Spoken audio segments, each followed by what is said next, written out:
Deus habita no meio dos louvores. No meio dos louvores, onde o seu povo reconhece o seu poder, a sua glória, a sua majestade. E esse é o momento onde o céu, a vontade de Deus, encontra com a sua vida aqui na terra.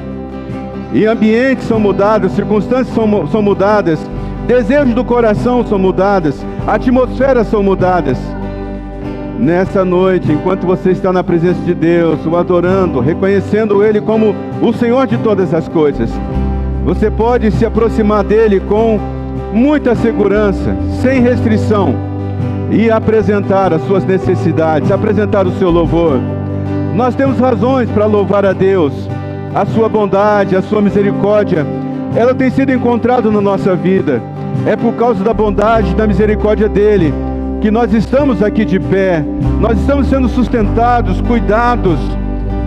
Essa chuva, esses dias tão difíceis que nós vivemos, mas Deus presenteou as orações, as intercessões, e Deus veio ao nosso socorro, e Deus virá ao socorro desse estado, ao socorro dessa nação. Deus está cuidando de nós, é como se fosse a mão dEle sobre a nossa vida. Tudo bem, pode ter havido prejuízos financeiros, mas por onde o fogo passou, vai haver uma restituição. O pavor que o fogo causou, vai haver uma glorificação do nome de Deus. O poder de Deus continuará sendo manifesto, e nós, o seu povo, estamos sendo levantados nesse tempo para clamar, para buscar. Nós estamos sendo levantados nesse tempo para glorificar o poder de Deus sobre a nossa vida. Não tema, não tema. A mão do Senhor está sobre você. A bondade de Deus é com você. A graça dele está te alcançando. A misericórdia dele está fazendo morada na sua vida. Grandes coisas estão para acontecer. É um tempo novo. Ninguém vai roubar nada de nós, nem o fogo. Nada, ninguém será capaz de tirar de nós aquilo que Deus prometeu, aquilo que Deus está fazendo. Firme os seus passos, olhe para Jesus, o autor e consumador da nossa fé, e você vai ver a sua vida mudando, e você vai ver as coisas acontecendo. Seja curado nesse momento, que as suas emoções sejam restauradas, que todo o pavor seja tirado da sua vida agora em nome de Jesus, que toda angústia causada pela incerteza do futuro seja arrancada do seu coração nesse momento. Ao você olhar para o Jesus, o consumador da nossa fé, sua esperança seja restaurada, sua alegria seja restaurada, a sua fé seja fortalecida, e você veja o poder de Deus atuando na sua vida. Nessa noite, Deus, nos reunimos aqui neste lugar, nas casas nessa cidade, e pessoas que estão além dessa cidade, para glorificar, exaltar o Teu nome, para reconhecer o Teu poder, para reconhecer o Teu amor, o Teu cuidado sobre nós. Obrigado pela chuva, obrigado por responder nossas orações. Ó Pai, nessa noite, traga o consolo para o coração daqueles que precisam de consolo, traga a esperança para aqueles que precisam de esperança. Eu libero o seu espírito para você sentir Deus, eu libero a sua mente para você conectar com o alto, com o poder de Deus. Eu libero os seus sentimentos para você perceber a presença de Deus, onde quer que você esteja nesse momento. E que a graça e a misericórdia e a bondade de Deus esteja presente sobre você agora. Em nome de Jesus, nós fazemos essa oração. Amém. Você concorda com essa oração? Antes de você se sentar, cumprimente a pessoa que está do seu lado. Deve ter alguém muito bonito perto de você, dividindo esse tempo de adoração com você. Esse tempo é muito importante. Temos várias pessoas nos acompanhando também aqui pela nossa transmissão. Deus abençoe grandemente a sua vida. Vivemos dias de muita tribulação, mas o Senhor está aqui. Eu quero que você saiba, essa igreja só vai fechar os seus cultos quando Jesus Cristo voltar. porque a gente vai estar adorando Jesus lá, então a gente não vai precisar se reunir aqui. Mas em qualquer outra circunstância do nosso mundo, nós sempre estaremos aqui com as portas abertas para adorar.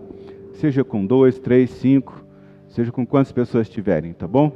Então, nós não somos daqueles que retrocedem nos tempos difíceis, nós somos daqueles que avançam. Quanto mais o tempo estiver difícil, mais nós vamos estar diante de Deus, glorificando e exaltando o seu santo nome. Então, não tenha dúvida se vai ter culto em dias difíceis. Haverá culto sim, em qualquer dia, principalmente nos dias difíceis. Deus abençoe você, Deus abençoe a sua família, e gratidão por você estar aqui, por você também estar nos acompanhando na sua casa. Você vai ter a oportunidade nesse momento de entregar o seu dízimo, a sua oferta. Antes de você fazer a sua oferta, antes de você entregar o seu dízimo, eu quero orar, abençoando a sua vida e pedindo que o suprimento de Deus extraordinário seja encontrado na sua vida nesse momento. Se você puder fechar os seus olhos e me acompanhar nessa oração. Senhor Deus, nós estamos orando nesse momento para te agradecer pelo suprimento que o Senhor tem trazido até nós. Senhor, eu sei, Deus, é tão difícil, mas a gente tem visto a sua mão, Deus, nos ajudando, nos abençoando. Quando a gente acha que não vai ter mais solução, o Senhor vem e atende a nossa oração. Hoje recebe os nossos dízimos, as nossas ofertas. Obrigado por nos dar a oportunidade, Deus, de, assim, depositar nossa confiança, demonstrar o nosso amor, nosso cuidado pelo Senhor, através desse princípio tão fundamental na vida de todos nós, que é servir ao Senhor com os nossos bens, entregando os nossos dízimos e as nossas ofertas, ó Deus. Eu sei que tem pessoas aqui que ainda não conseguem caminhar nessa segurança total, mas eu sei que o Senhor está trabalhando no coração delas e colocando evidências sobrenaturais, incríveis, a fim de que também elas possam, ó Deus, transitar nessa esfera de poder e graça, que é servir ao Senhor com os dízimos e com as ofertas. Também, ó Deus, temos pessoas aqui que realmente ela olha para os seus celeiros e não tem. Mas se tiver alguém aqui, ó Deus, que olha para os seus celeiros, ó Deus, e não encontra recursos para poder entregar na sua causa, mas tem um desejo muito grande de participar desse momento, que essa semana algo poderoso aconteça na vida delas, e elas tenham a alegria de te dizimar.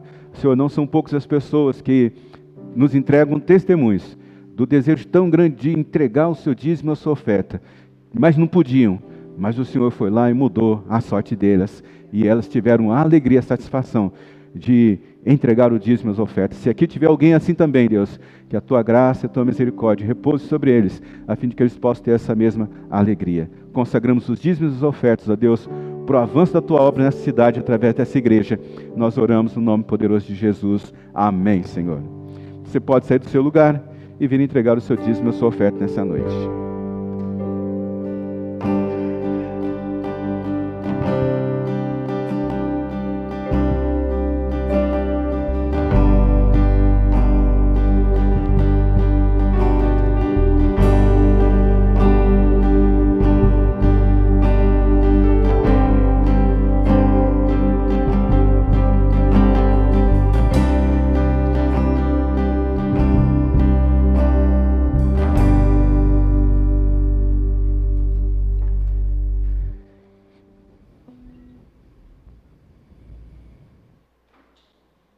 Olá, esse é o momento de comunicações aqui da Igreja Batista Betânia. E nesse momento você fica sabendo de tudo o que acontece por aqui. Nós estamos arrecadando brinquedos novos e usados em bom estado para a ação do Dia das Crianças. Traga a sua doação durante as celebrações e deixe no balcão de informações. Nesse dia 29/8, inicia o nosso curso para casais. Se você tem interesse em participar, procure a Juliana e o Eduardo, o Paulo e a Elisângela ou deixe o seu nome no nosso balcão de informações. O curso é totalmente gratuito. Se você deseja servir na nossa igreja, esse é o momento. A nossa livraria está precisando de voluntários. Se você deseja servir nesse ministério, procure a Gilmara, que ela vai te treinar. Venha servir conosco. E essas foram as comunicações dessa semana. Fique por dentro também através das nossas redes sociais e do nosso aplicativo. Tenha uma excelente semana. Deus te abençoe. E como é importante esse ambiente de ajudar os casais a superarem os seus desafios. Era um desejo muito grande nosso de que esse curso acontecesse na nossa igreja, e esse ano já aconteceu a primeira edição e vai acontecer a segunda agora, começando no final dessa semana. Ainda temos 4 vagas. Se você é uma pessoa interessada, já procure imediatamente o Paulo Elisângelo, juntamente com a Juliana e também o Eduardo, e você se inscreva para esse curso. Nós não temos uma faculdade que nos ensina a ser pai, a ser mãe, a ser marido, a ser esposa. Nós aprendemos com os nossos pais. Nossos pais são pessoas muito importantes na nossa vida, mas às vezes a gente não consegue aprender tudo com eles. E ter um ambiente como esse, para nos ensinar a ter uma família melhor, mais saudável, é muito válido você investir seu tempo para poder adquirir esse conhecimento, esse nível de sabedoria, para você edificar a sua casa. Então, por favor, procure ainda hoje o Paulo Elisângela ou Eduardo e Juliana para você poder se inscrever nesse curso de casais, tá bom? E nós estamos também com essa campanha para poder arrecadar brinquedos para o dia 12, Dia das Crianças. Vamos fazer uma ação ali na Vila Garcia. As crianças já ficam esperando. A gente já faz isso por vários anos. O Ricardo, juntamente com a Camila, que fazem gestão de tudo isso. Se você tiver alguma pergunta, é só conversar com eles, tá bom? Nós estamos orando também pela Gabi, sua família. Gabriele é a esposa do Diego. O avô dela faleceu essa semana. E se você puder lembrar da família em suas orações, será muito importante para a vida delas. Vamos à palavra de Deus. Apocalipse, nós estamos olhando para esse texto tão lindo de Apocalipse. Vamos, para a gente poder ganhar tempo e a gente conseguir entregar toda a palavra de Deus hoje, vamos ler a partir do versículo 9. Eu consegui encontrar um tema subjetivo para essa palavra, o êxtase, a fascinação com Jesus glorificado. Talvez esse tema resuma toda essa expectativa ou todo esse ensinamento que o Apocalipse capítulo 1 apresenta para a gente. Nós começamos essa palavra semana passada, não foi possível entregar toda ela, mas nós vamos conseguir entregar hoje. Então, se você é alguém que perdeu alguma dessas partes, é só você assistir o culto da semana passada e você vai ter o conteúdo lá. Apocalipse capítulo 1, nós vamos ler a partir do versículo de número 9, que diz assim: Eu, João, irmão e companheiro de vocês no sofrimento, no reino e na perseverança em Jesus, estava na ilha de Pátimos por causa da palavra de Deus e do testemunho de Jesus. E no dia do Senhor achei-me no Espírito, e ouvi por detrás de mim uma forte voz como de trombeta, que dizia: Escreva num livro o que você vê e envia às 7 igrejas: Éfeso, Esmirna, Pérgamo, Tiatira, Sardes, Filadélfia e Laodiceia. Versículo 12, voltei-me para ver quem falava comigo.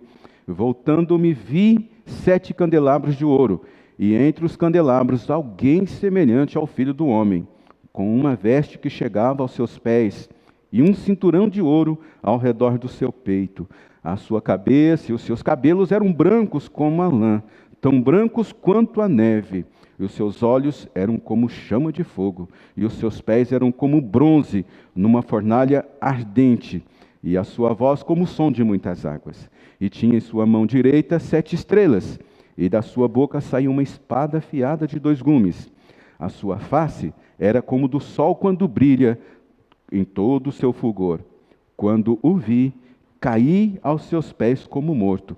Então ele colocou a sua mão direita sobre mim e disse: Não tenha medo, eu sou o primeiro e o último. Eu sou aquele que vive. Eu estive morto, mas agora estou vivo para todo sempre. E eu tenho as chaves da morte e do Hades. Escreva, pois, estas coisas que você viu, tanto as presentes como as que acontecerão. Este é o mistério das 7 estrelas que você viu em minha mão direita, e dos 7 candelabros. As 7 estrelas são os anjos, os pastores das 7 igrejas, e os 7 candelabros são as 7 igrejas. Vamos mais uma vez orar, pedindo sabedoria do céu, para nesse encontro com Deus, a gente também não só acumular informação, mas transformar a nossa vida com o que Deus tem preparado para a gente hoje. Me acompanhe nessa oração. Obrigado, Deus, por sua palavra. Nós desejamos muito que ela nos encontre com muito poder e graça, porque nosso coração está aberto, nossa mente está aberta para te ouvir, para escrutinar os seus pensamentos e aplicar em nossa vida. Esse é o nosso esforço.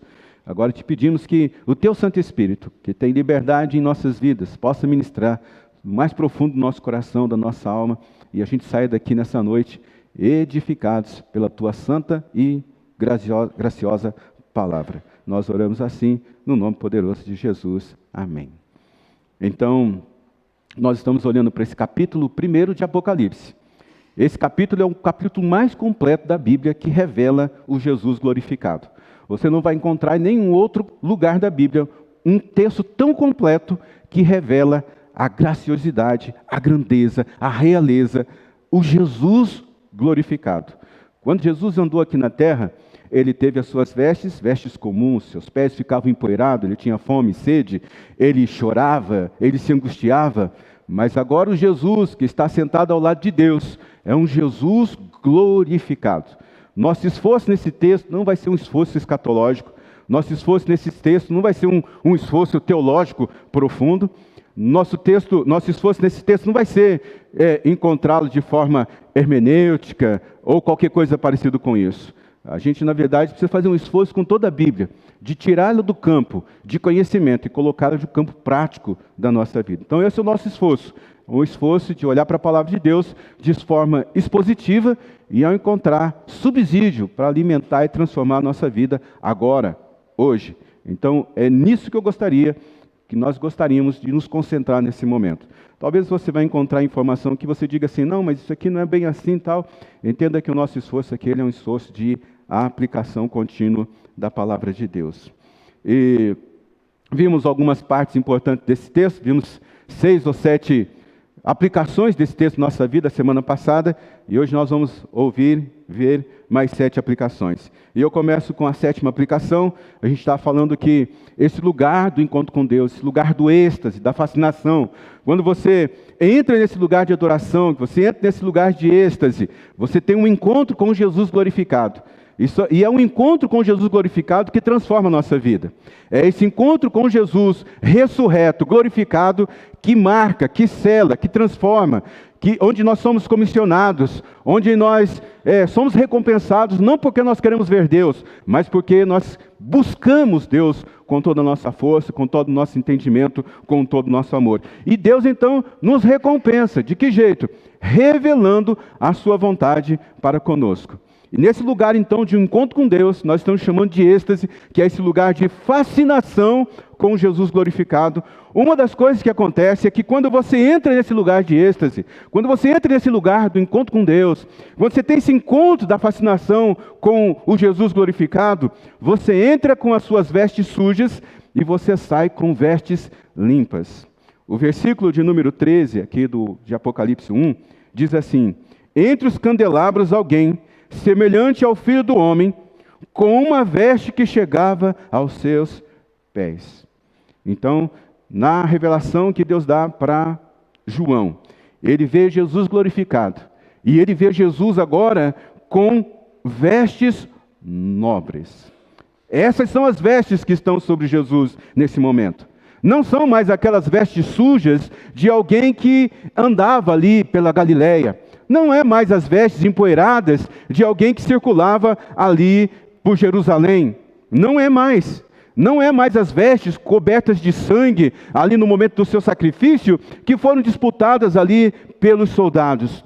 As vestes de Jesus nesse momento são vestes de um novo estado. São vestes de nobreza. Todas as vezes que você lê na palavra de Deus a palavra vestes, você tem que entender que a palavra vestes ali significa autoridade. Todas as vezes que a palavra vestes aparece na Bíblia, ela está falando sobre autoridade. Por exemplo, vou te dar 2 exemplos. Nós temos Zacarias. Zacarias foi o profeta que profetizou no final da reconstrução do templo. E quando ele está terminando a construção do templo, ele tem uma revelação da parte de Deus sobre o sacerdote Josué, o sumo sacerdote Josué. E é interessante isso, porque eles estavam reconstruindo o templo era algo exuberante, grandioso, poderoso, mas sem a figura do sacerdote, vamos traduzir aqui para pastor, o culto não poderia funcionar. Sem o sacerdote não poderia funcionar. Acontece que ele tem uma visão, Zacarias capítulo 3, versículos de 3 a 4. Ora, Josué, vestido de roupas impuras, estava de pé diante do anjo. E o anjo disse ao que estava diante dele: tirem as roupas impuras dele. e depois disse a Josué: veja, eu tirei de você o seu pecado e coloquei vestes nobres sobre você. Então, tudo estava pronto para recomeçar o culto. O templo estava sendo terminado, mas na visão que Deus deu para Zacarias, uma revelação que Deus deu para Zacarias, as vestes do sumo sacerdote Josué, elas estavam impuras. E então, olha que coisa incrível que acontece aqui. Deus dá para o sacerdote novas vestes. Ele diz: veja, eu tirei o seu pecado e eu coloquei vestes nobres sobre você. Vestes nobres, quer dizer, eu estou revestindo você de uma nova autoridade. Quando você vai, por exemplo, para Isaías, capítulo 22, versículo 21 a 22, eu o vestirei com um manto que pertencia a você. O seu cinto eu revestirei de força, e a ele entregarei a autoridade que você exercia.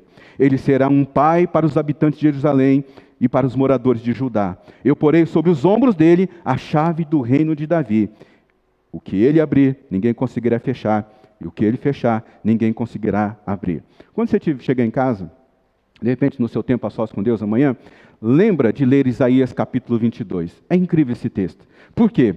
Veja, Davi, ele separou um homem chamado Sebna, para que ele fosse tesoureiro do ouro, da casa do tesouro, que Davi havia juntado para a construção do templo. Você sabe que Davi não conseguiu construir o templo, e ele então designou seu filho para construir o templo. E ele designou esse homem chamado Sebna. Sebna, ele tinha a chave dos tesouros de Davi. Sebna tinha a chave dos tesouros do ouro, que seria construído o templo do Deus vivo. Acontece que Sebna, ele se tornou arrogante. E ninguém percebeu isso. Quem percebeu? Deus. Deus percebeu. E como é que foi que Deus percebeu? Veja, a história, o texto vai contar que Sebna construiu o seu túmulo de maneira exuberante, maior, mais exuberante do que o túmulo do próprio rei Davi. Não foi ninguém que revelou isso para o povo. O próprio Deus revelou para Isaías que Sebna estava sendo corrupto. E como é que ele viu? Deus lá do céu viu que Sebna, coisa absurda, havia construído o seu túmulo mais exuberante do que o próprio rei Davi. E a Bíblia diz então que Sebna foi afastado de ser o tesoureiro, de ser o homem que possuía a chave do ouro que seria construído o templo. E Deus escolhe um outro, um homem chamado Eliaquim. Eliaquim, ele foi então um homem simples do povo. Ele foi promovido a guardador do ouro, do tesouro, o qual seria construído o templo para Deus. Mas Eliaquim, ele não se sentia adequado para aquela função. Eliaquim, ele não sentia que ele tinha autoridade para controlar em suas mãos todo aquele tesouro. Ele olhava para si e não via qualidade nenhuma que pudesse justificar Deus ter escolhido ele para ser o tesoureiro, o guardador do ouro, que seria construído o templo de Deus. Então, para que o coração de Eliaquim fosse fortalecido, fosse sustentado, e ele pudesse abraçar aquela obra que para Eliaquim era impossível ele abraçar, Deus então vai até Isaías, revela para Isaías a corrupção de Sebna, e então designa Eliaquim como novo tesoureiro. E olha que coisa incrível que Deus diz acerca de Eliaquim. Diz assim, olha, eu estou mudando as suas vestes. Aquela porta que você fechar, ninguém vai abrir. E a porta que você abrir, ninguém vai ter poder para fechar. Olha que coisa incrível. Deus pegou uma pessoa simples, chamada Eliaquim, e disse, eu vou colocar todas as riquezas nas suas mãos, Eliaquim. E para esse novo momento, eu vou colocar um manto sobre você. Irmãos, todas as vezes que você lê a respeito de manto, de vestes, na Bíblia, está falando sobre uma nova autoridade.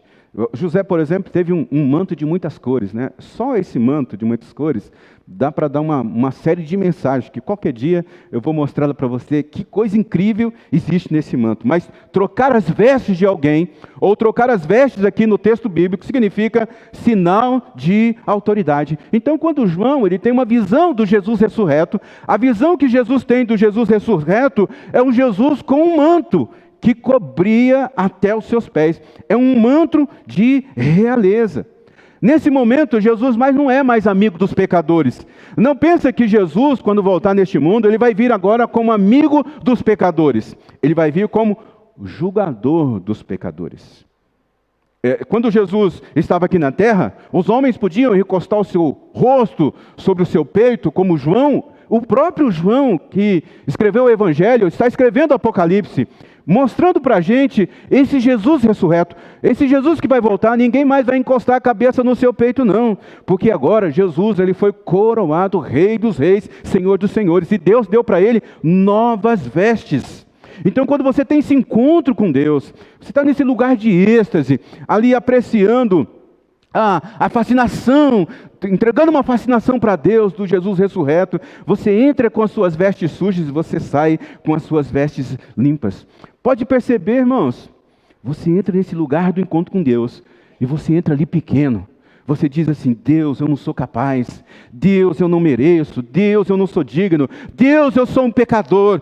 Mas Deus, naquele momento do seu encontro com Ele, Deus muda as suas vestes. E você consegue entender que você vai sim, onde Deus te mandar você ir. E você começa a entender que você vai ocupar os lugares que Deus designou você para ocupar. E você começa a entender que você terá autoridade nas esferas que Deus vai te dar autoridade. E você começa a sentar em mesas de decisões, lugares que você jamais imaginava estar, mas porque você está ali, no seu momento com Deus, naquela contemplação, na fascinação, no encontro com Jesus ressurreto, você entra com suas vestes sujas e você vai sair dali com um novo manto de autoridade, em nome de Jesus. Deus está dando para o povo dele nesse tempo, um novo manto de autoridade.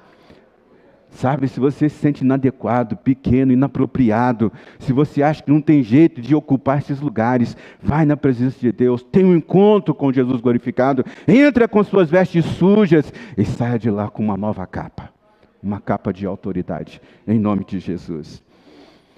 Nós aprendemos também uma outra aplicação muito poderosa na nossa vida. Quando você reconhece a realeza de Jesus, você entende que você também é da realeza. Então, na visão de Jesus, esse homem tinha uma veste que cobria até os seus pés. Era veste de realeza. Mas João, ele é tão detalhista nesse texto, que ele diz assim, que esse homem tinha um cinturão de ouro ao redor do seu peito. Um cinturão de ouro ao redor do seu peito. Então, acho incrível essa visão e os detalhes que o João compartilha com a gente aqui em Apocalipse capítulo 1, porque João está em êxtase, João está em fascinação com Jesus glorificado.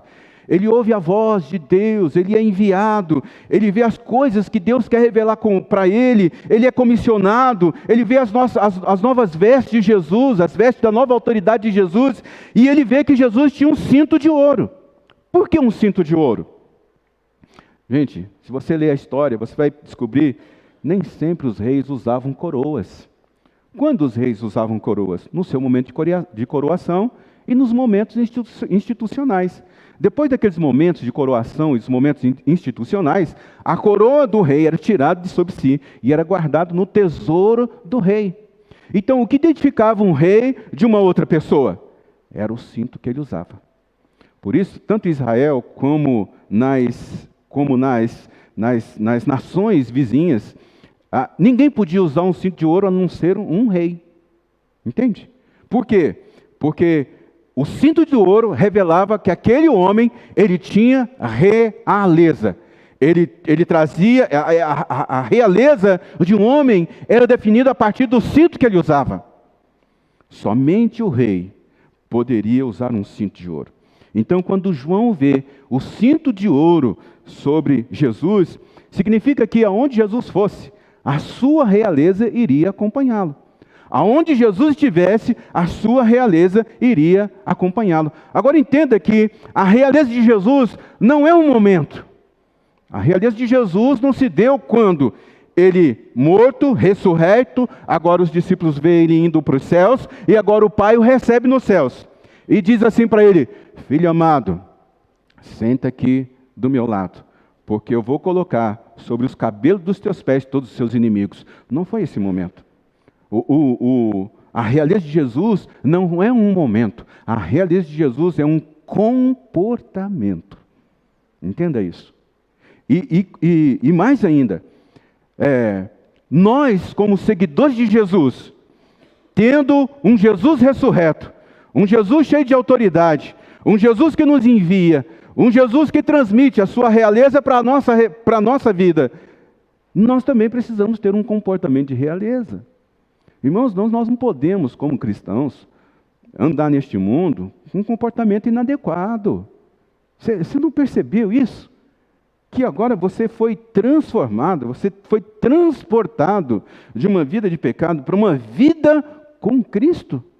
Seu comportamento tem que ser um comportamento de realeza. Onde você está com a sua mente, com o seu coração, que você continua com o comportamento de um não cristão. Nós podemos esperar de tudo. Eu participo de alguns grupos de WhatsApp e eu vejo cada besteira lá que eu fico assim imaginando, meu Deus, como uma pessoa dessa, que quer ser revestido de autoridade, tem um comportamento desse. Tudo bem, nós não somos mais mundo. Nós somos novas criaturas. E como novas criaturas, nós temos que ter o comportamento de realeza do nosso Rei. Então, a realeza de Jesus é a maneira como ele reage. A realeza de Jesus é a maneira como ele se comporta. A realeza de Jesus é a maneira como ele se revela ao mundo como Rei. Rei dos reis, Senhor dos senhores. Então, quando você reconhece a realeza de Jesus, você entende que nós também temos essa porção de condição de andar em realeza. Onde você for, a realeza de Jesus está. Tudo que você faz, a realeza de Jesus é enxergada. Quando você tem um vislumbre do como Jesus é agora, o Jesus glorificado, o Jesus ressurreto, você também tem um vislumbre de como você é grande nessa nova condição de nova criatura. Porque Ele é grande, o nosso Senhor Jesus, nós também somos. Porque o nosso Senhor Jesus é de um comportamento de realeza, nós também precisamos ter esse comportamento de realeza. Você entende isso? Vamos parar com as meninices. Vamos parar com o comportamento inadequado. Nós podemos transitar em todos os lugares com um comportamento do nosso Rei. A realeza ela é um comportamento. Ela não é um momento que acontece na nossa vida, é um comportamento. É a maneira como você responde às coisas ao seu redor. Outro princípio que é muito aplicado na nossa vida aqui nesse texto. Você recebe uma transferência de sabedoria. Então João, nessa visão que ele tem, nesse encontro com Jesus transcendente, ele diz, a sua cabeça e os seus cabelos eram brancos como a lã, tão brancos quanto a neve. Veja, João olha para a cabeça de Jesus e diz assim, os seus cabelos eram como? Então, não está dizendo que é branquinho igual a neve, ele está tentando encontrar um paralelo para que a gente possa compreender. Mas entenda que nesse lugar que você entra no êxtase, no encontro com Deus, nesse lugar você é possuído pela sabedoria dos céus. É nesse lugar que a sabedoria de Deus, ela desce sobre a sua cabeça. Todas as vezes que você encontrar cabelos brancos na Bíblia, refere-se à sabedoria. Eu sei que todo mundo hoje está no momento de pintar os cabelos. Tudo bem. Tudo bem. E homens também entrou nessa vibe aí de pintar o cabelo.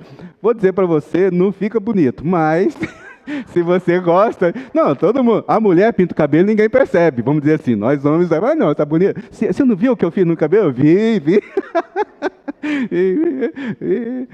Mas quando o homem pinta o cabelo, todo mundo fica sabendo, amigo. Não tem como. Mas entenda que o cabelo branco na Bíblia se refere à sabedoria.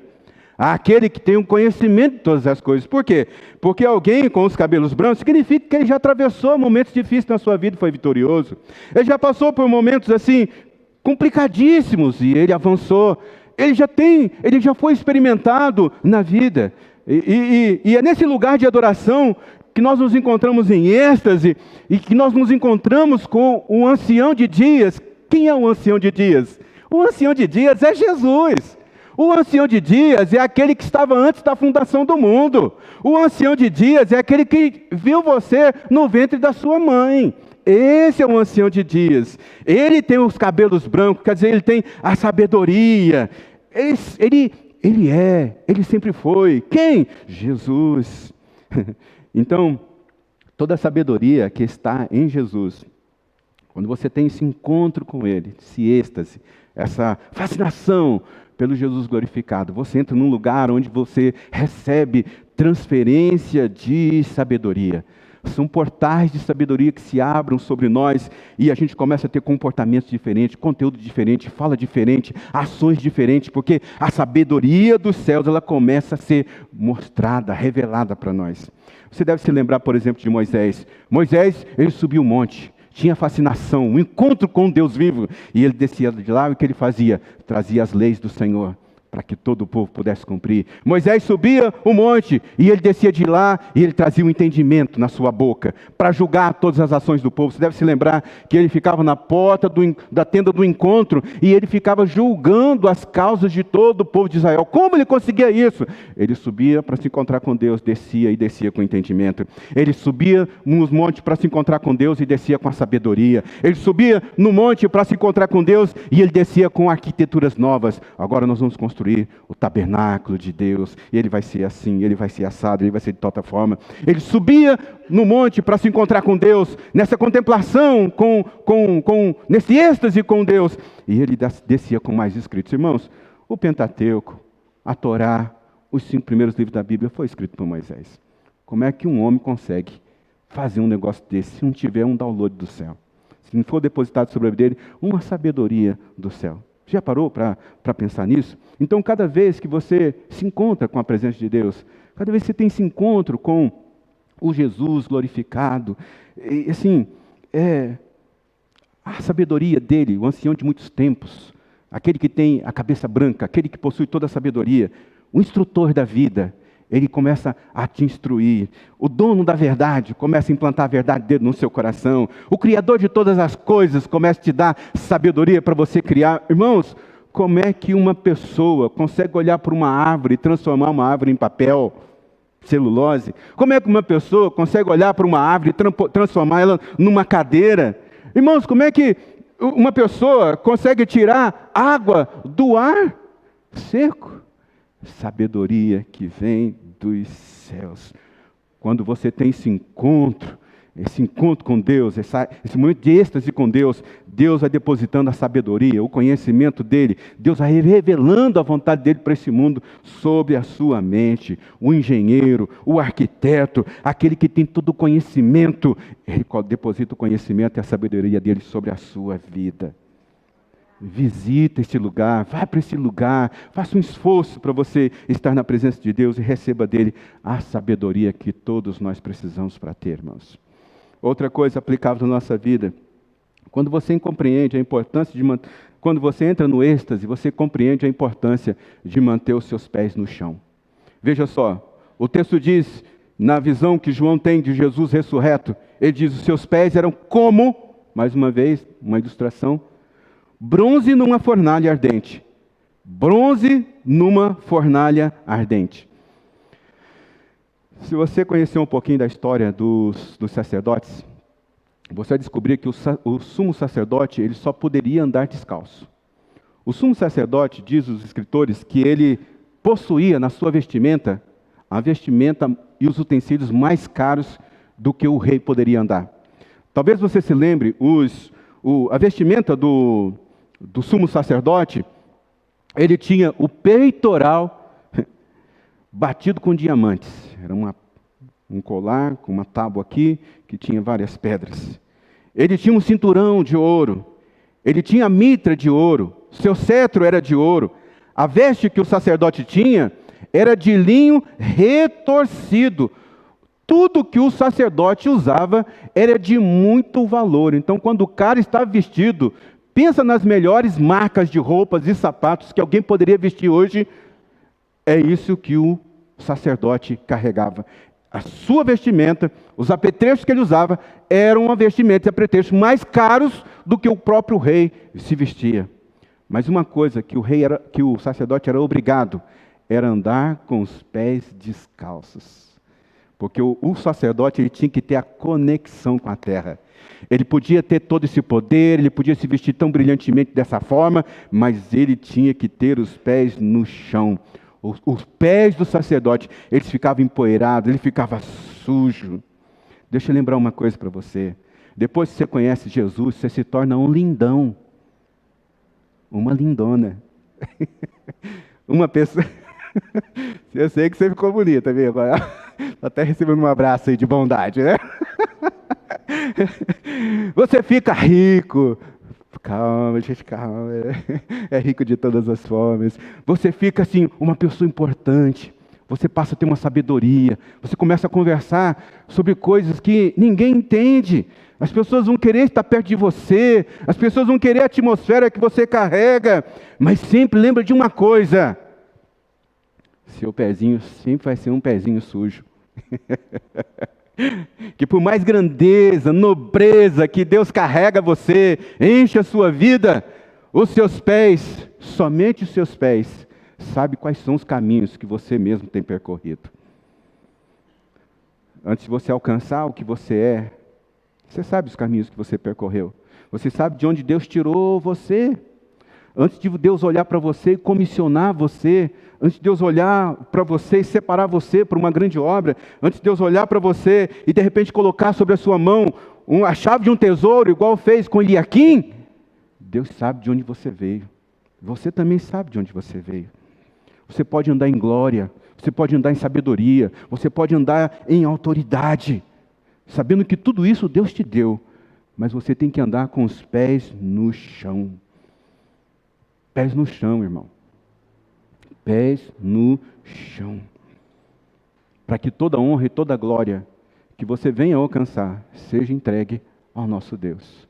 Seja entregue ao nosso Jesus. Então, João tem essa visão de que desse Jesus glorificado, mas os pés de Jesus estão no chão. Agora, observe que os pés de Jesus, eles não estão no chão descalço como o pé do sacerdote.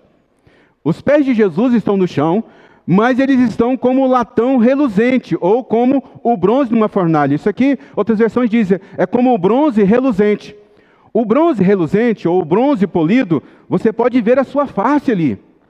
E entenda, o bronze polido aqui é esse lugar onde os pés de Jesus, ele pode transitar sobre todos os lugares da face da terra, mas nunca será contaminado, nunca será sujo. É o texto que diz, quão formosos são sobre os montes os pés que anunciam as boas novas, que faz ouvir a paz, do que anuncia o bem, do que faz ouvir a salvação, do que diz a Sião, o teu rei, o teu Deus reina. João fica admirado com toda a vestimenta de Jesus, mas ele vê os pés de Jesus no chão. Você lembra quando Jesus foi fazer a sua última ceia? A gente chama de última ceia, né? Que é aquela ceia em que Jesus foi traído. Mas também um outro evento que aconteceu nesse momento é que Jesus lavou os pés dos discípulos. Jesus estava lavando os pés dos discípulos ali, e então, quando chegou a vez de Pedro, Pedro falou assim, Senhor, nunca lavarás os meus pés. E Deus falou assim, se eu não lavar, você não vai ter parte comigo. E Pedro, que é sabidão, como a gente diz assim, então, não lave só os pés, lave a minha cabeça também, Senhor, lava também as minhas mãos. E olha o que Deus diz, o que Jesus diz para Pedro, quem já se banhou não precisa, quem já se banhou precisa apenas lavar os pés, todo o corpo está limpo, vocês estão limpos, mas nem todos. Todo cristão precisa lavar os pés, irmãos. Não importa o lugar que você alcance, a sabedoria que você alcance, o momento de Deus que você alcance, todos nós precisamos lavar os pés. Por quê? Porque nós sabemos que na poeira, na caminhada no mundo que nós estamos, os ambientes que nós transitamos, a poeira vai ficando no nosso pé, a sujeira, as falhas.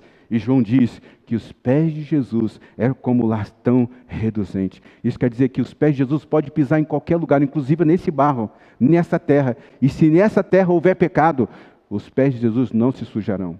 Eu li a história de um flamingo, chamado flamingo rosa, talvez você já deve ter visto a foto deles. É uma ave, acho que eu posso chamar de ave, né? Não conheço muito bem dessa área. Flamingo rosa é uma ave lindíssima, só que ele só se alimenta no pântano. Então você sabe o que é o pântano, né? É uma lâmina com pouca água e muito barro. Ele tira os mariscos, ele se alimenta enfiando o bico, entrando no meio ali do pântano para poder se alimentar. Mas quando ele sai do pântano, apenas uma chacoalhadinha que ele dá nas penas assim, todo o barro do pântano cai dele. Por quê? Porque Deus criou o flamingo rosa, onde suas penas é como se existisse um verniz sobre as suas penas. de maneira que ele pode entrar nesses lugares sujos, mas ele sai desses lugares sujos, apenas dá uma chacoalhadinha assim na pena, e toda a sujeira que está na sua pena cai. Os pés de Jesus eram como latão reluzente. Ele pode pisar em qualquer parte desse mundo e ele não ficará sujo. E tem uma coisa que a gente pode aprender com isso. Você pode entrar em qualquer ambiente. Algumas pessoas, depois que elas se convertem, elas se afastam da família, elas se afastam dos amigos, porque elas dizem assim: como eu vou andar ali naquele lugar? Aquele lugar tem tanta coisa ruim, eu posso pecar. Amigo, você não precisa ter medo disso. Pelo amor de Deus, você é nova criatura.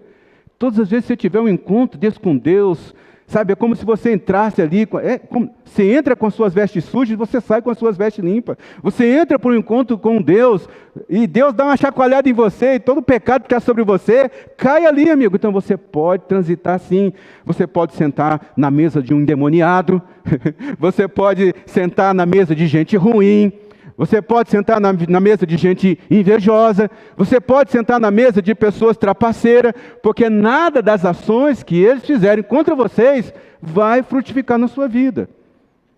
Eu faço eu tomo um cuidado muito grande para não falar sobre religiões nos momentos de pregação, sobretudo numa pregação como essa que está sendo transmitida e que vai ficar aí para as pessoas olharem depois. Mas uma vez, havia um casal aqui na nossa igreja, um casal maduro. O seu filho havia se separado da nora. O filho dele havia se separado da esposa. E naquele negócio de o pai ficar uma temporada com o filho, né? No caso era uma filha, esse casal, quando a netinha deles ficava na casa dele, esse casal trazia a netinha para a igreja. E nesse mesmo tempo que esse casal trazia a netinha aqui para a igreja, a mãe dessa menina frequentava o candomblé. E essa menina, essa garotinha, ela estava sendo preparada para um ritual que eles têm lá, de raspar o cabelo e tudo mais. E então, todas as vezes que essa menininha vinha na igreja, ela ia ali para o ministério infantil, e ela chegava em casa e ficava contando as coisas da Bíblia para a mãe. Ficava contando o que ela aprendeu para a mãe. Então a mãe chamou os avós, que era esse casal que pertencia à igreja, e disse assim: olha, você sabe que eu não quero que você faça isso. Se você continuar levando a minha filha para a igreja, e ela voltar aqui em casa dizendo o que foi que aconteceu lá, porque vocês levaram escondido de mim, sem a minha autorização, eu vou fazer uma macumba para o pastor de vocês. E eu vou lá na frente da igreja de vocês fazer um maior barraco. O casal me procurou e falou: pastor, eu estou te falando, porque se acontecer algum entrave na sua vida, saiba que é a macumba que foi feita contra você. Eu falei assim: ó, irmã, é o seguinte, você crê que você serve um Deus vivo? Sim, lógico que eu creio. Eu falei assim: eu também. Praga nenhuma vai chegar até a minha tenda. Você não precisa ter medo de nada não, irmão. Não precisa ter medo de nada. Você pode sentar nessas rodas de escarnecedores. Ah, pastor, mas tem lá o texto. Sim, amigo, tem a sua devida proporção. O que eu quero dizer para você é que você não pode ficar com medo de ambientes hostis. Você não pode ficar com medo de ambientes em que aquele ambiente é de pecado, é de corrupção, é de coisa ruim. Você não pode ficar com medo desses ambientes. Você foi feito para a escuridão, para brilhar a luz de Deus lá. Agora você fica fugindo. Irmãos, nós tivemos essa queimada que aconteceu aqui. Cara, que oportunidade de a gente crescer como igreja, levantar um clamor. A gente viu crentes: vou fechar os cultos hoje, porque está queimando tudo. Ai, a saúde. Irmãos, vigia. Vigia. Eu quero, por favor, talvez você está ouvindo um negócio desse e fala assim: pastor, você está sendo radical. A Bíblia é radical, amigo. Ah, você está sendo extremista. A Bíblia é extremista. Tem dois lados, porque extremista é que tem extremos. Não tem esse negócio de... eu não posso falar isso, você sabe. Mas assim, tem extremos, né? Não tem jeito, tem extremos. Sei, você tem que cuidar da saúde. Ontem eu estive na jubilação de um pastor querido, amigo nosso, pai de um dos membros aqui da igreja, um senhor que tem um problema de respiração, muito idoso, anda com o oxigênio assim do lado. Mas eu vi todo mundo fugindo do culto e vi aquele homem ali, 56 anos de casado, 42 anos de convertido, 40 anos pastoreando a mesma igreja e transferindo a igreja, o seu pastoreio, dele para uma outra pessoa, lá, sentado numa cadeirinha diária, A gente precisa desse tipo de gente.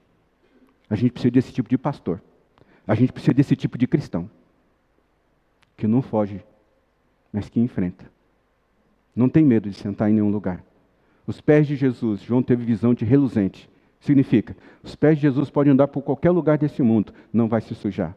Você pode entrar em qualquer lugar desse mundo. Não tenha medo de ser contaminado. Não tema o mal. Você carrega sobre si uma autoridade que Deus já te deu. Jesus, na sua oração, ele falou assim para Deus: Deus, eu rogo que o Senhor não os tire do mundo. Olha que coisa incrível, irmão. Jesus, ele orou por mim e por você. Rogo que não os tire do mundo, mas que os proteja do maligno. Eles não são do mundo, como eu também não sou. Santifica-os na verdade. Isso que a gente está fazendo agora, olhando na palavra, é isso que sacode a poeira da gente, é isso que tira a lama da gente, porque a palavra de Deus é a palavra que nos transforma. Você vai caminhar neste mundo, mas você também vai caminhar com os seus pés de latão reluzente. Você não vai receber a maldade desse mundo, porque hoje você é nova criatura e você carrega um novo nível de autoridade. Outra aplicação que nós temos aqui, um brado para as nações. Seus pés eram como pés reluzentes, sua voz como de um som de muitas águas. O som de muitas águas, veja só que João ele ouve um som também da voz de Jesus, diz que era como fosse de trombetas. E nesse mesmo texto, nessa mesma experiência, João diz que a voz de Deus era como a voz de muitas águas. Muitas águas são águas ensurdecedoras. Não sei se você já esteve aqui nas cataratas de Iguaçu. Alguém aqui já esteve nas cataratas lá de Niágara? São experiências diferentes também. Isso, amigo, aí, tá vendo? Esse daí é posição de rico. Daqui a pouco você vai visitar Niágara também. A voz de Jesus, ela é uma voz incrível.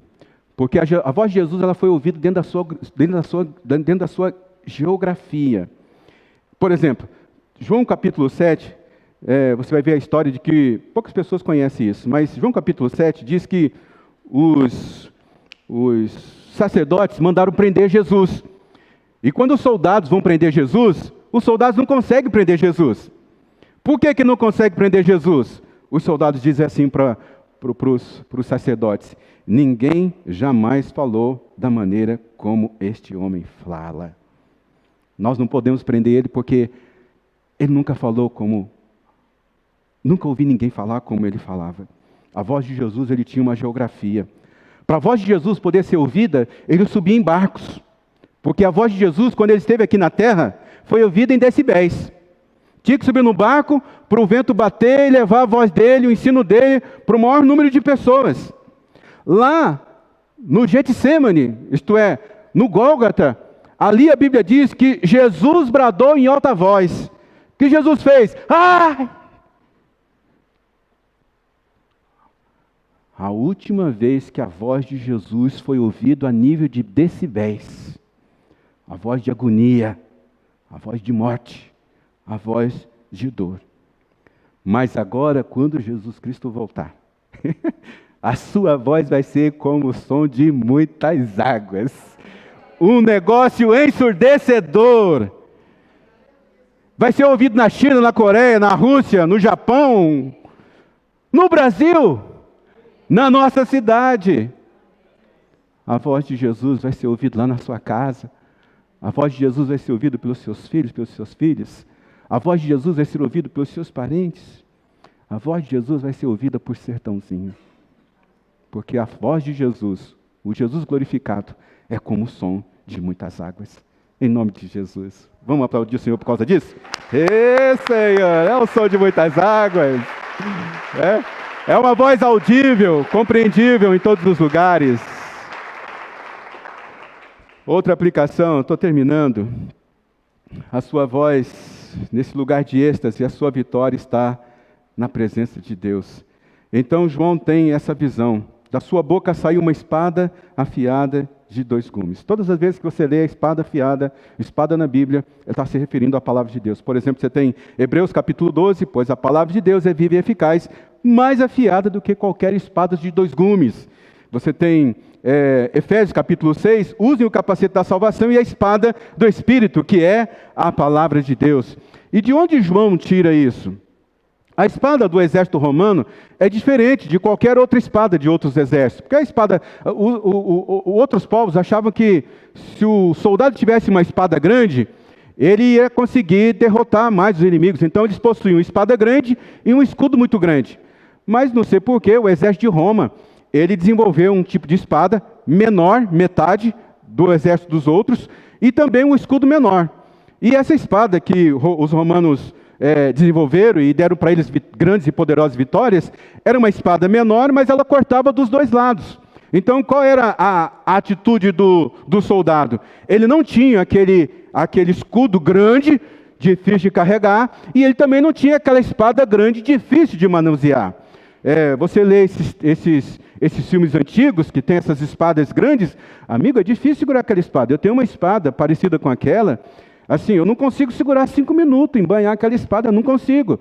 Mas o exército romano, ele construiu uma espada menor, que cortava dos dois lados, e um escudo pequeno. Então ele se defendia rapidamente com o escudo pequeno, e ele já matava o inimigo com a sua espada pequena, que cortava dos dois lados. Então ele se defendia, feria, aí vinha o outro atrás, com a mesma atitude, e matava o inimigo. E isso proporcionou numerosas vitórias para o exército romano.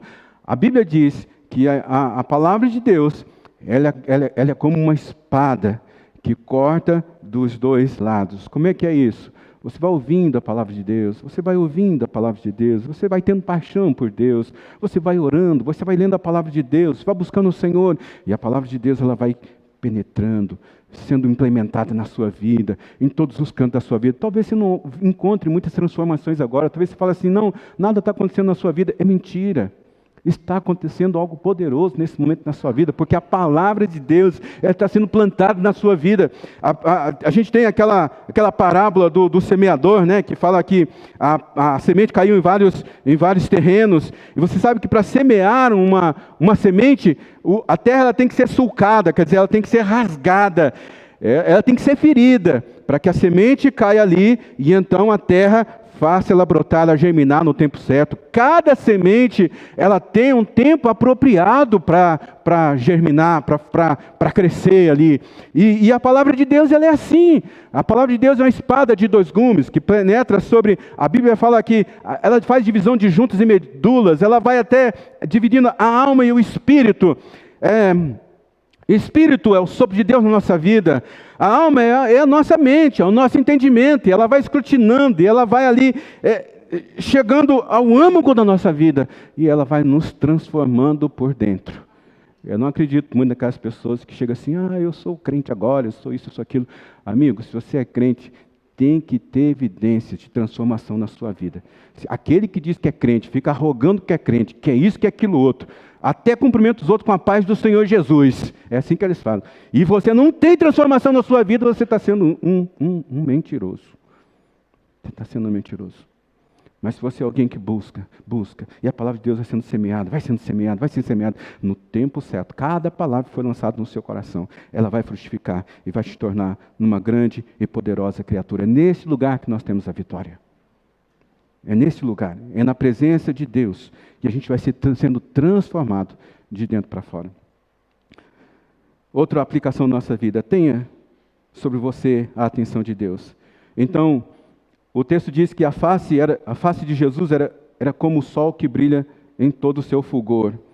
Então, João está nesse lugar de êxtase e ele então não consegue olhar direito para a face de Jesus, porque ele diz, a face de Jesus é como o sol do meio-dia. O sol no seu fulgor é como o sol do meio-dia. Você consegue olhar para o sol do meio-dia? Ninguém consegue olhar para o sol. Você colocar um óculos, sim, mas tira o óculos e olha para o sol. Você não consegue olhar para o sol. Mas o sol está sempre olhando para você. Você não consegue olhar para ele, mas ele está sempre olhando para você. Gosto muito desse texto, porque você pode perguntar, né? Como que é a face de Deus? Como que é o rosto de Deus? Alguém aqui pode me dizer como é o rosto de Deus? Aqui, Números capítulo 6, tem essa bênção que eu gosto sempre de pronunciar no final do culto. O Senhor te abençoe e te guarde, o Senhor faça resplandecer o seu rosto sobre ti e te conceda graça. O Senhor volta para ti o seu rosto e te dê a paz. O que é o rosto de Deus? O rosto de Deus é a atenção de Deus para você. O rosto de Deus é a atenção de Deus para você. Então, quando o texto diz assim, que resplandeça a atenção de Deus para você. Que o Senhor fique com o olho dele voltado para você. Acha que Deus, que criou esses 9 bilhões de pessoas no mundo, os animais que existem, seres aquáticos, o que está dentro aí do astrologia, não, desse ambiente aí, né? Sol, lua, estrela, buraco negro, essas coisas todas que existem aí. Entenda que o Deus que criou todas essas coisas e mantém todas essas coisas funcionando, Ele também pode olhar exclusivamente para você. É isso que Ele está fazendo hoje, olhando exclusivamente para você. O rosto de Deus é a atenção que Deus dá para você. Você não consegue olhar para o sol, mas o sol está constantemente olhando para você. Isso significa que Deus nunca te abandonou, Deus nunca vai te abandonar, Deus nunca te deixou, Deus não vai te deixar agora e Deus não vai te deixar amanhã.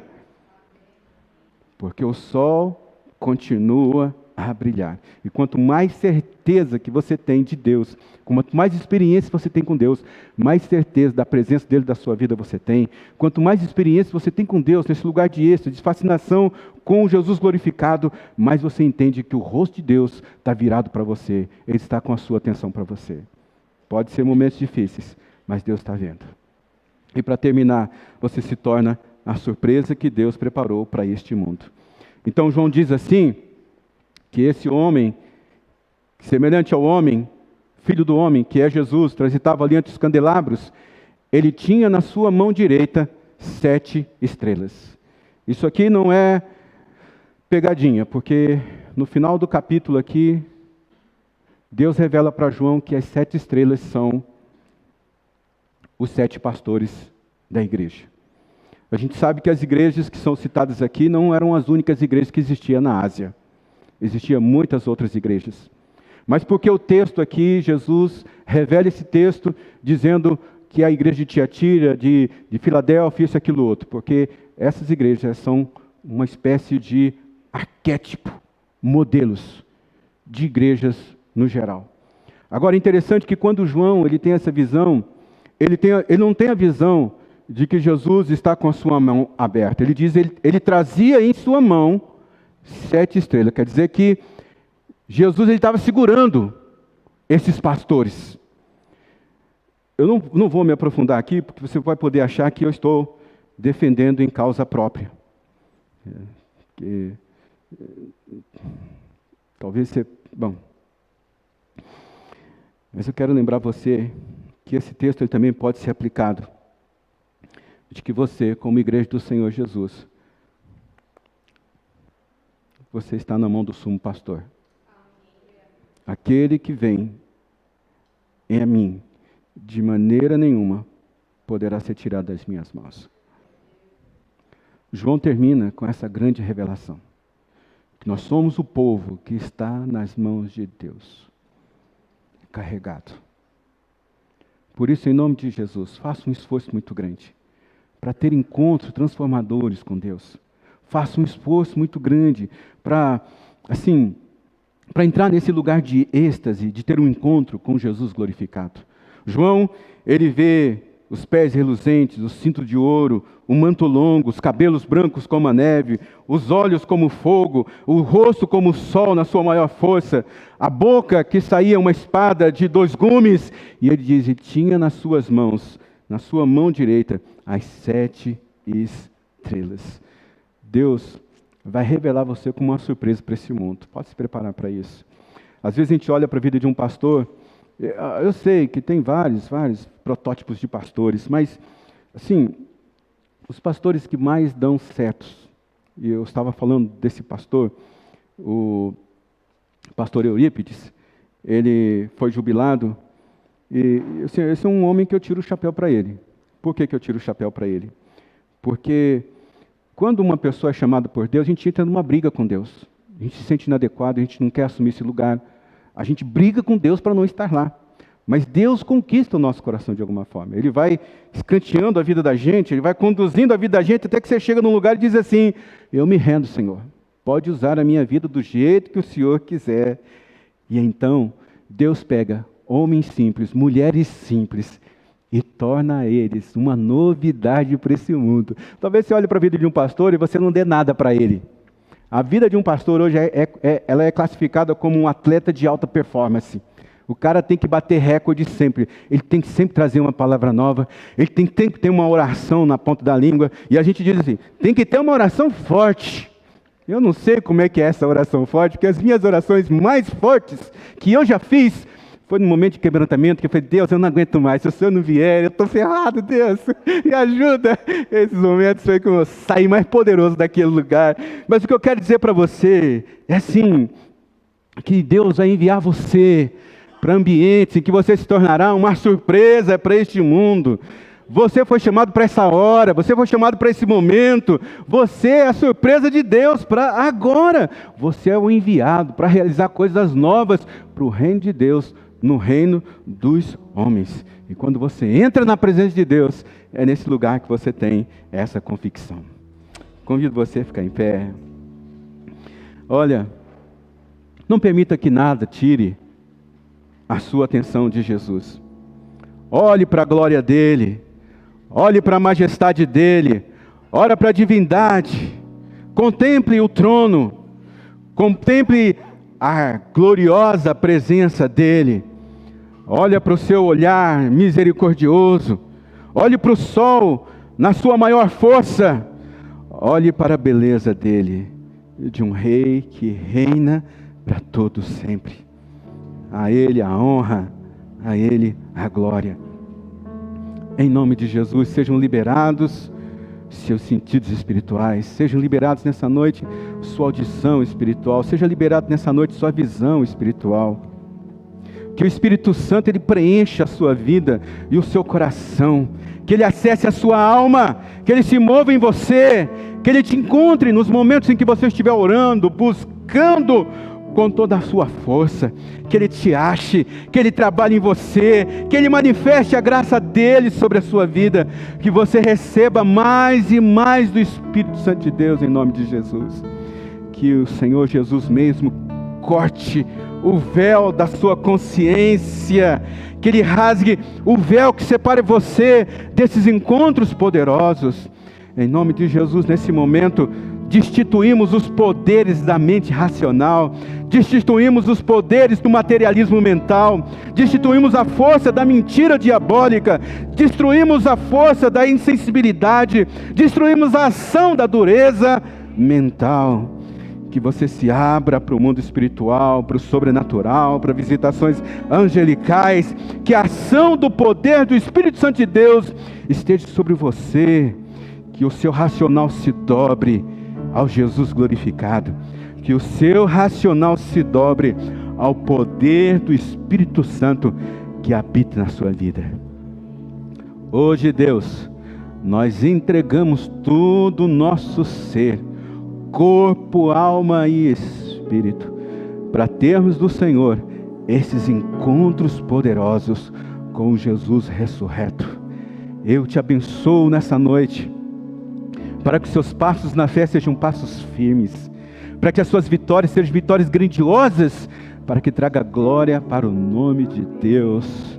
Que você seja guardado e protegido em todos os lugares que você estiver, nas conversações, no trabalho, nas negociações, nas rodas dos inimigos, na roda daqueles que planejam o mal. Que o Senhor te suceda com o bem, que o Senhor te dê sucesso com o bem, que praga nenhuma pegue em você, nem nos seus, nem na sua casa, nem nos seus negócios, nem na sua vida, mas você seja nessa noite revestido com esse manto de autoridade, que o Senhor cele na sua vida o envio que Ele tem para a sua vida, que o Senhor cele na sua vida esses encontros poderosos que você teve e terá em grande quantidade com o Senhor. Que o Senhor revele você a este mundo como a grande novidade de Deus para esse tempo, Senhor, para esse tempo, para agora. Que o mais fraco aqui, ó Deus, que aquele que se sente mais inapropriado, que aquele que se sente mais, ó Deus, inadequado, Seja aquele soldado que coloca 1000 para correr, em nome de Jesus, Pai. Que esses homens e essas mulheres que estão aqui agora, aqueles que estão em suas casas, aqueles que ainda ouvirão essa boa palavra do Senhor, sejam edificados, fortalecidos, sejam cheios do seu Santo Espírito. Assim oramos no nome poderoso de Jesus. Amém, Senhor, amém.